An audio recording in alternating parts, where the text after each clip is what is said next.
Hello students, आज हम C plus plus की इस क्लास में सीखेंगे स्ट्रक्चर। तो स्ट्रक्चर एक यूज़र डिफाइंड डेटा टाइप है जिसमें हम विभिन्न प्रकार के डेटा को क्रमागत मेमोरी में स्टोर कर सकते हैं। इसमें हम इंटीजर, कैरेक्टर, फ्लोट आदि डेटा टाइप स्टोर कर सकते हैं। स्ट्रक्चर के मेंबर को एक्सेस करने के लिए हम ऑब्जेक्ट के साथ डॉट ऑपरेटर का यूज़ करते हैं तथा स्ट्रक्चर को क्रिएट करने के लिए हम स्ट्रक्ट कीवर्ड का प्रयोग करते हैं। जैसा कि हमने देखा था, एरे के अंदर हम सेम प्रकार का डेटा ही स्टोर कर सकते हैं, परंतु यदि हमें डिफरेंट प्रकार का अर्थात एक ही ग्रुप में इंटीजर, कैरेक्टर, फ्लोट आदि स्टोर करना है तो हम यह कार्य एरे से नहीं कर सकते हैं। इस कार्य को करने के लिए हम स्ट्रक्चर का यूज़ करते हैं। तो स्ट्रक्चर बनाने के लिए हम स्ट्रक्ट कीवर्ड का प्रयोग करते हैं। इस प्रकार स्ट्रक्ट स्ट्रक्चर नेम ब्रैकेट, जो डेटा टाइप हमें इसमें डिक्लेयर करने हैं, जो मेंबर, जो फील्ड हमें डिक्लेयर करने हैं, हम इसमें डिक्लेयर करेंगे और हमने बंद किया। और यदि हमें ऑब्जेक्ट बनाना है तो struct structure name space and object name. अब हम एग्जाम्पल समझते हैं। सबसे पहले हमने एक स्ट्रक्चर बनाया स्ट्रक्ट बुक, और इसके अंदर हमने तीन डेटा स्टोर किए, integer number, character name and float price. हमने इस बुक स्ट्रक्चर के अंदर इंटीजर, कैरेक्टर और फ्लोट तीनों के तीनों स्टोर किए हैं, डिक्लेयर किए हैं। अब हमें इन्हें यूज़ करने के लिए हमने स्ट्रक्चर का ऑब्जेक्ट बनाया जिसका सिंटेक्स है स्ट्रक्ट स्ट्रक्चर का नाम अर्थात बुक और ऑब्जेक्ट का नाम जहां हमने बी लिया है, यह ऑब्जेक्ट का नाम कुछ भी हो सकता है। फिर हमने तीनों वो इनपुट लिया, एंटर नंबर तो ऑब्जेक्ट डॉट नंबर, तो B dot number, B dot name और बी डॉट प्राइस। जब हमने तीनों को इनपुट ले लिया तो हमने वापस इन तीनों मेंबर्स को प्रिंट करवाया, C out B dot number, B dot name, B dot price. इस प्रकार हम, जैसे यदि हमने नंबर इनपुट लिया होता 101 101 और बुक का नाम, जैसे हमने बुक का नाम लिया जावा और वह 200 रुपये और 36 पैसे की है, तो इस पूरे ग्रुप का नाम हमारे बी हो गया है। B dot number, B dot name and B dot price. अब इस एग्जाम्पल को हम C++ में करते हैं।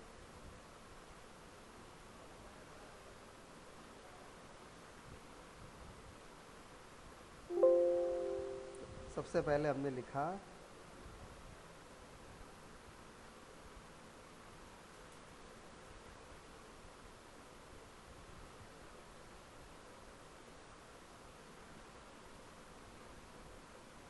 void main,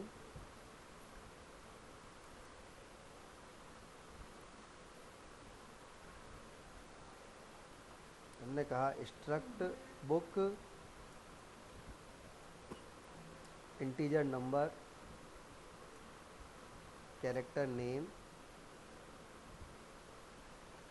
and float price,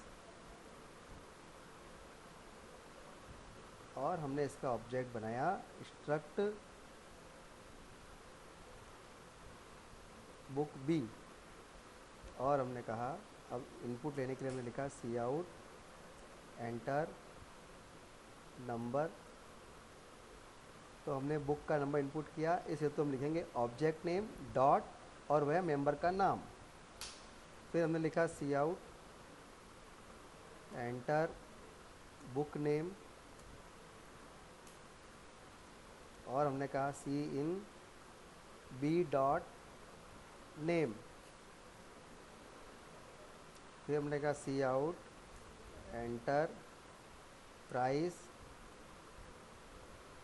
and C in B dot price.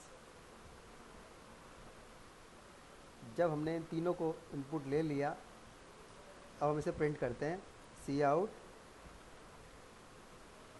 Number is, और हमने कहा बी डॉट नंबर, इसके साथ ही हमने लिख दिया एंड एल। इसी प्रकार C out book name is B dot name और end L. C out price is B dot price और गेट सी एच। अब जब हम इस प्रोग्राम को चलाते हैं, एंटर नंबर, तो हमने बुक का नंबर कहा 101, बुक का नाम जैसे हमने कह दिया जावा, और बुक की प्राइस तो हमने कह दिया 200 रुपये और 45 पैसे। तो देखिए आंसर आ गया, बुक का number 101, book name is Java and price is 200 रुपये 45 पैसे। तो इस प्रकार हम स्ट्रक्चर के अंदर डिफरेंट टाइप के डेटा क्रमागत मेमोरी में स्टोर कर सकते हैं। यह कार्य हम एरे के द्वारा नहीं कर सकते थे, इसीलिए हम यह कार्य स्ट्रक्चर द्वारा कर सकते हैं। अब स्ट्रक्चर को बनाने के दो तरीके हैं। ऑब्जेक्ट, जैसे हमने स्ट्रक्चर बनाया ये, तो इसके ऑब्जेक्ट को हम यहाँ ना डिक्लेयर करके, हम ऑब्जेक्ट को हटा के ऑब्जेक्ट को हम इस प्रकार से डिक्लेयर कर सकते हैं। अब हम प्रोग्राम को चलाते हैं तो कोई इफेक्ट नहीं होता है। सो बुक का नंबर 102, बुक का नाम जैसे हमने कहा C++, और बुक का प्राइस 100 रुपये और 50 पैसे। तो देखिए हमारा आंसर आ गया। तो हम स्ट्रक्चर के ऑब्जेक्ट को दो प्रकार से डिक्लेयर कर सकते हैं, और यह हमारे दूसरे प्रकार के स्ट्रक्चर डिक्लेयर करने का प्रोग्राम है जो हमने बनाया अभी।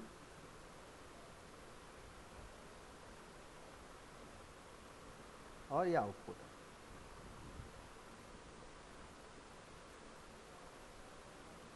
तो आज हमने सीखा स्ट्रक्चर क्या होता है, हम स्ट्रक्चर किस प्रकार बना सकते हैं, और स्ट्रक्चर का ऑब्जेक्ट कैसे यूज़ कर सकते हैं, और स्ट्रक्चर के मेंबर को एक्सेस करने के लिए हम निम्न सिंटेक्स का यूज़ कर सकते हैं।